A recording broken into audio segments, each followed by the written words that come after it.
we're asked to find the size of angle XYZ. So it's this one up here. So we've somehow got to transfer the angle that we know, which is 60 degrees here, up to here. So we've got to transfer it right across the diagram using circle theorems. Okay, well, let's start. I think the first thing to do is to recognize we've got a missing chord again, and it's the chord ZX, because from that chord you've got an angle to the center and an angle to the circumference. So let's pop in that chord because it will help us. There. And the other line that might help us is the line from W to O. We've got two tangents effectively here from the point W.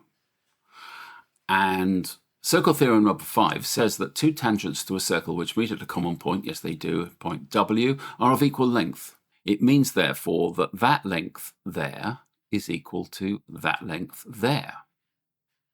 And we know that ZO and OX are both radii, so they are of equal length. So our line W0 has bisected the angle 60 degrees.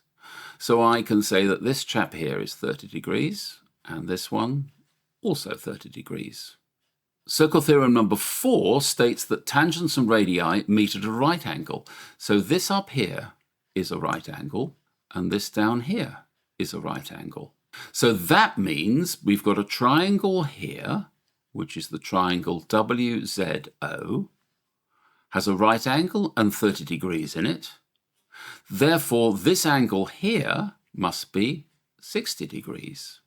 These two triangles are similar, so this angle here is 60 degrees, which means we've now got the total of the subtended angle from the chord ZX to the center, which is 120 degrees.